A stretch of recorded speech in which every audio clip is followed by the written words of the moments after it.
Selection board की तरफ से government teacher recruitment advertisement release हुए हैं और ऑनलाइन एप्लीकेशन 18 मार्च से शुरू, 18 मार्च से ऑनलाइन एप्लीकेशन शुरू हो जाएगी। 1061 टोटल परमानेंट पोस्ट है और बीएड कई सारे सब्जेक्ट्स के लिए अगर बीएड नहीं भी है तो विदाउट बीएड भी अप्लाई कर सकते हैं। बाकी डिटेल हम आगे वीडियो में चेक कर लेंगे। Salary 65,000 rupees around per month salary बनने वाली है। कौन कौन से सब्जेक्ट हैं, विज्ञापन कहाँ से जारी हुए हैं और बाकी की सभी डिटेल्स हम आगे वीडियो में चेक कर लेंगे। स्क्रीन पर आप देखेंगे नंबर ऑफ वैकेंसीज हैं और सब्जेक्ट हैं जिनमें वैकेंसीज आई हुई हैं, तो देख लेते हैं। बॉटनी में 29 वैकेंसीज है। केमिस्ट्री में नंबर ऑफ वैकेंसीज ना भी बताऊं तो आप देखें स्क्रीन पे सामने। बॉटनी है, केमिस्ट्री 35 वैकेंसीज, कॉमर्स में 21, इकोनॉमिक्स में 141, एजुकेशन में 50, इंग्लिश में 148, ज्योग्राफी में 5, जियोलॉजी में 2, हिंदी में कहीं तो 140 है, कहीं एक ही वैकेंसी है हिंदी में, हिस्ट्री में 146, होम साइंस में 7, IRPM में 2, लॉजिक में 38, मैथमेटिक्स में 39, उड़िया में 130, फिजिक्स में 35, पॉलिटिकल साइंस में 144, साइकोलॉजी में 7, संस्कृत में 38, सोशियोलॉजी में 15, तेलुगु में 2, उर्दू में 1 एंड जूलॉजी में 25। टोटल 1061 वैकेंसीज हैं। ये जो नोटिफिकेशन है इसके हिसाब से एज लिमिट वगैरह तो हम देख लेंगे, बट जो क्वालिफिकेशन है उसमें मास्टर डिग्री मांगा गया है और बीएड मांगा गया है। अब यहाँ पर आप देखेंगे बीएड इज, ये सी पॉइंट जो है ना, सी पॉइंट को मैं हाईलाइट कर देती हूँ। इसमें क्या लिखा हुआ है देखें। BEd is not mandatory, BEd is not mandatory eligibility for the post of PGT in commerce, education, geology. तो कई सारे सब्जेक्ट में तो आपको बीएड चाहिए नहीं। Commerce, education, geology, home science, logic, philosophy, psychology, sociology, IRPM, Telugu and Urdu, इन सब में बीएड मैंडेटरी नहीं है। अगर है तो ठीक है, नहीं है तो कोई बात नहीं, विदाउट बीएड आप पोस्ट ग्रेजुएट टीचर की वैकेंसीज हैं जिसमें कि सभी के सभी पोस्ट ग्रेजुएट टीचर की वैकेंसीज हैं जिसमें कि मास्टर डिग्री और बीएड चाहिए। और इन सब्जेक्ट्स में यहाँ पर जो पॉइंट सी में लिखा है, इन सब्जेक्ट में without BEd, no BEd required. विज्ञापन कहाँ से जारी हुए ये पहले हम चेक कर लेते हैं। इसके बाद फिर staff selection board, higher education department, government of Odisha की तरफ से वैकेंसीज रिलीज की गई हैं, जिसमें आप देखेंगे 7 मार्च की डेट से है। Advertisement number 5 2024, recruitment of post graduate teacher in non government aided higher secondary schools. Aided schools है, नॉन गवर्नमेंट है बट एडेड स्कूल्स है। तो एडेड भी तो गवर्नमेंट ही उनको पेमेंट देती है ना। व्यू पे क्लिक करेंगे तो आपको एडवर्टीजमेंट दिखेगी और क्योंकि एडवर्टीजमेंट के हिसाब से अभी ऑनलाइन एप्लीकेशन में टाइम है तो पोर्टल भी जारी हो जाएगी। जब पोर्टल जारी होगी तो फिर से एक बार वीडियो बना दिया जाएगा। Staff selection board, higher education department, government of Odisha, Bhubaneswar. Advertisement number दिया हुआ 5/2024, डेट दिया हुआ 7 March 2024। Recruitment for the post of post graduate teacher PGT, सिर्फ पोस्ट ग्रेजुएट टीचर है फिलहाल इसमें। ओडिशा से और भी वैकेंसीज आने वाली, आदर्श स्कूल के शॉर्ट नोटिफिकेशन आई हुई है तो उनकी डिटेल एडवर्टीजमेंट भी आने वाली है। तो ओडिशा से काफी वैकेंसीज अभी आने वाली है। टोटल 488 कैटेगरीज में होने हैं ये। Under the administrative control of school and mass education department. तो हो ही गया ना, गवर्नमेंट एडेड बोल दिया तो मतलब हो गया कि एडेड स्कूल है तो गवर्नमेंट के जैसा ही हो जाएगा। Online applications are invited from prospective candidates for recruitment of 1061 number of post of post graduate teacher, direct payment post in scale of pay 44,900 और रिटायरमेंट तक अगर आप सिर्फ पोस्ट ग्रेजुएट टीचर ही रह जाते हैं, वाइस प्रिंसिपल प्रिंसिपल नहीं बनते हैं, तो अभी के हिसाब से 1,42,400 बेसिक पे रहेगी। ये बेसिक पे होती है, आपको भी पता है ये बेसिक पे होती है। इस पे अलावेंसेज ऐड करते हैं, भत्ते ऐड करते हैं। 65,000 रुपीज जो है ना सैलरी बनेगी। हालांकि यहाँ पे लिखा है डीए सिर्फ देंगे, सिर्फ डीए देंगे, अगर सिर्फ डीए देंगे अगर तो 65 नहीं बनेगा, लेकिन फिर भी अराउंड अच्छी खासी सैलरी बन जाएगी। 55-52 तक बन जाएगी सैलरी। अगर एचआरए वगैरह और देंगे तो और सैलरी बनेगी। 18 मार्च से ऑनलाइन एप्लीकेशन शुरू हो जाती है। 18 मार्च 2024 से लेके 18 अप्रैल 2024 तक ऑनलाइन एप्लीकेशन जारी रहेगी। तो लिंक अभी नहीं आया। सब्जेक्ट मैंने आपको बता दिया, सभी सब्जेक्ट है लगभग। इसमें ये भी मैंने आपको बता दिया, एलिजिबिलिटी चेक करेंगे, एज क्राइटेरिया चेक करेंगे। एज लिमिट के लिए मिनिमम 21 ईयर्स होना चाहिए और मैक्सिमम जो है ना अपर एज लिमिट 38 ईयर्स होना चाहिए।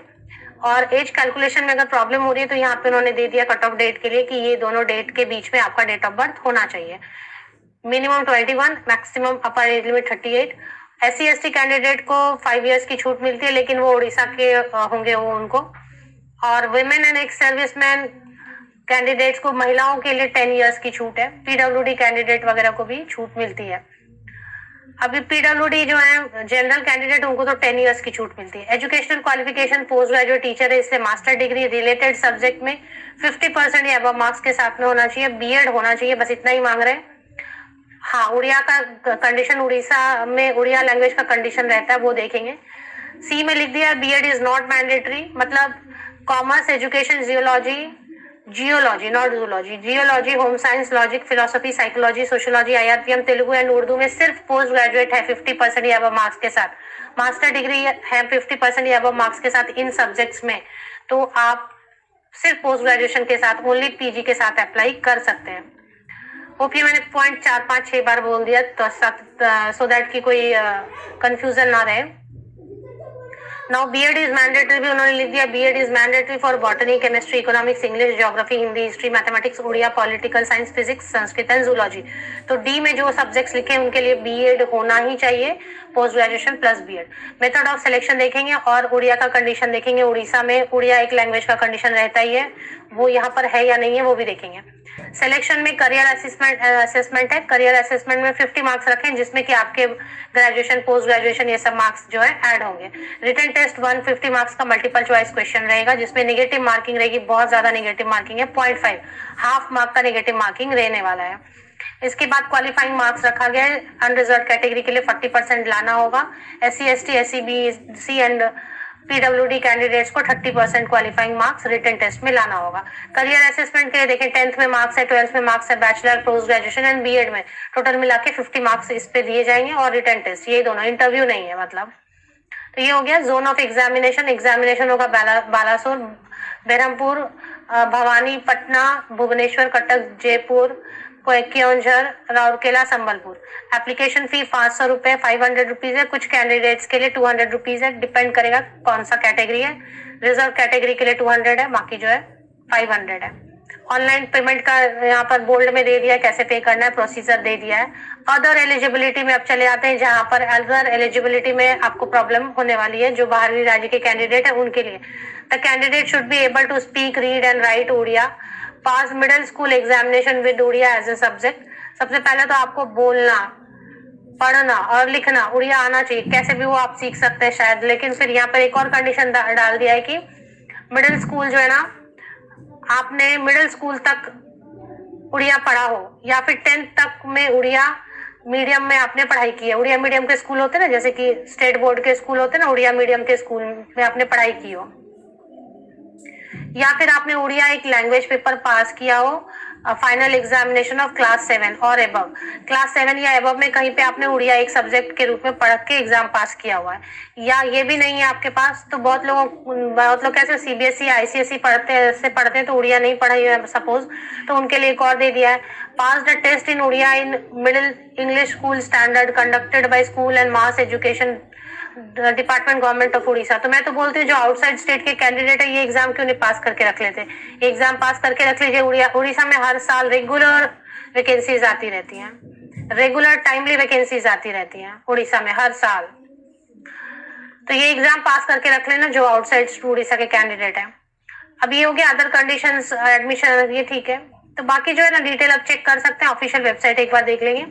ऑफिशियल वेबसाइट पे सामने में फ्रंट में दिया हाउ टू अप्लाई वगैरह, तो बाद में देखेंगे ना जब ऑनलाइन एप्लीकेशन शुरू हो जाएगी। कुछ नहीं, इसकी एक ऑफिशियल वेबसाइट बनी हुई है, इसमें सिर्फ रिक्रूटमेंट की सारी चीजें दी हुई है, staff selection board, higher education department government of Orissa, बस इसमें सब रिक्रूटमेंट के बारे में ही दिया हुआ है 1 2 3 4, तो इस पे चेक कर लेना, सेकेंड नंबर पे है। लिंक के लिए वीडियो के डिस्क्रिप्शन बॉक्स को नीचे तक स्क्रॉल डाउन करके चेक कर लें, और वेरीफाई भी कर लें, क्योंकि ये विकिपीडिया पे नहीं मिलता, मोस्टली मैं विकिपीडिया से वेरीफाई करती हूँ, बट जब विकिपीडिया से नहीं मिलता है तो आप भी एक बार चेक कर लिया करें अप्लाई करने के पहले। ऑनलाइन एप्लीकेशन जब शुरू हो जाएगी तो यहाँ पे पोर्टल में ऐड हो जाएगा, वो यहाँ से डायरेक्ट एप्लीकेशन हो जाएगी, पर एप्लीकेशन के पहले ऑथेंटिसिटी हर वेबसाइट की जरूर जांच लेनी चाहिए अपने स्तर पे, अपने लेवल से।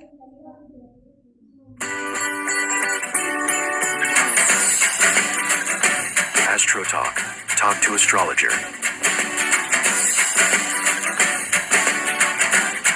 Try it now.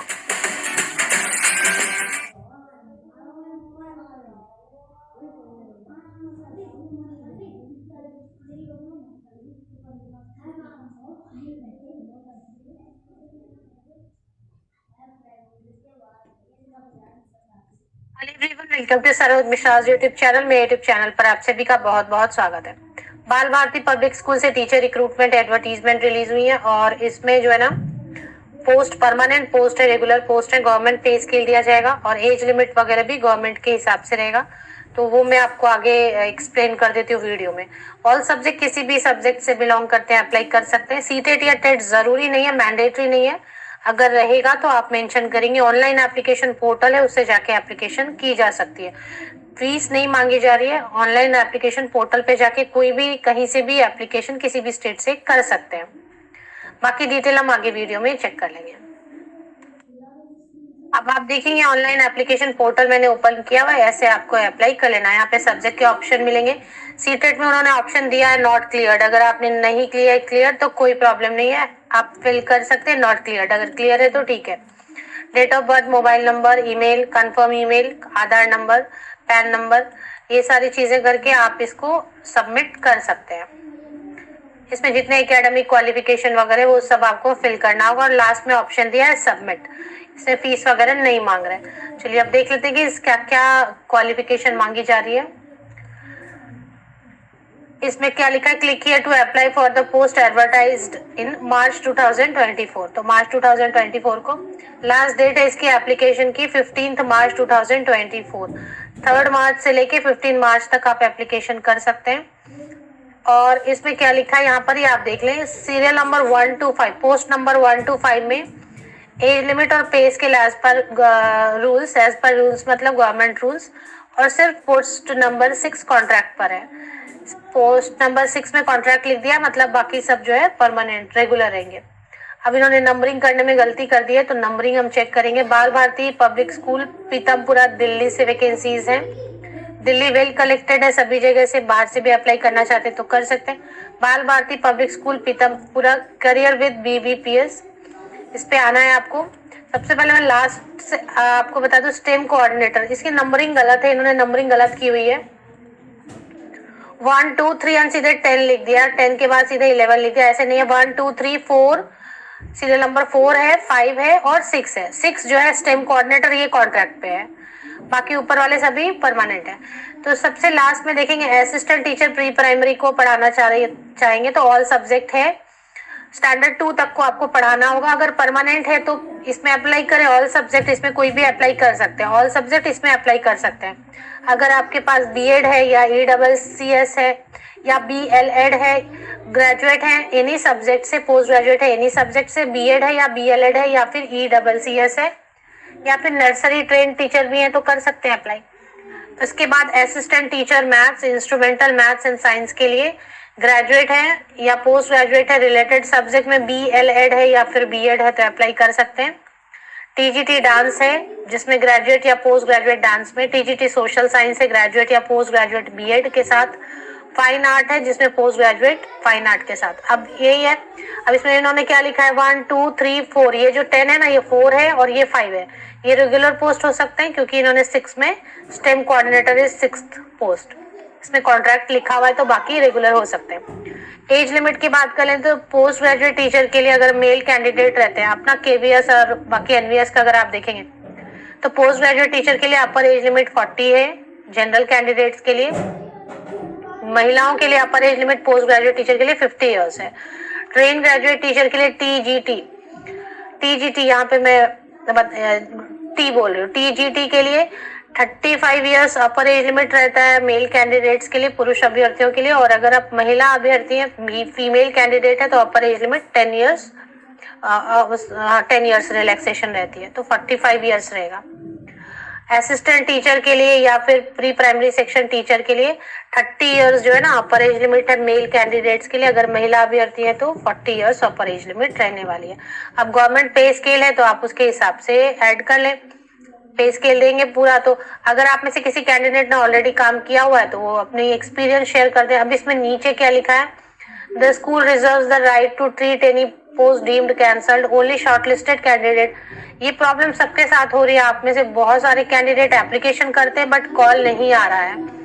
तो ये तो देखिए सभी जगह होता है। आप नॉर्मली भी कहीं वॉक इन अगर आप जाके देखिए, कई जगह पे होता है ना वॉक इन होता है, तो आप वहां पर जाते हैं तो 1 या 2 पोस्ट रहते हैं, 3 पोस्ट रहते हैं, उसके लिए कम से कम 300-400 लोग आपको खड़े मिलते हैं।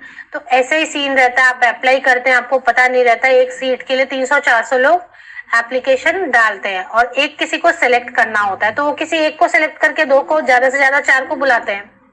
इसलिए शॉर्टलिस्टिंग दिखाई नहीं देती। अप्लाई करते रहे, कहीं ना कहीं चांस जरूर मिलेगा। Click here to apply for the post advertise in March 2022। तो 15 मार्च तक आप अप्लाई कर सकते हैं। लिंक मैंने ओपन करके आपको दिखाया है, ये इस तरीके से लिंक जो है पोर्टल ऑनलाइन एप्लीकेशन की होगी, जिसमें सभी चीजें आपको एंटर करनी होंगी। इसकी ऑफिशियल वेबसाइट पे जाएंगे तो जैसे ही आप वेबसाइट पे एंटर करेंगे करियर्स विद BBPS आता है, इस पे क्लिक करेंगे तो एडवर्टीजमेंट एंड पोर्टल आ जाएगा।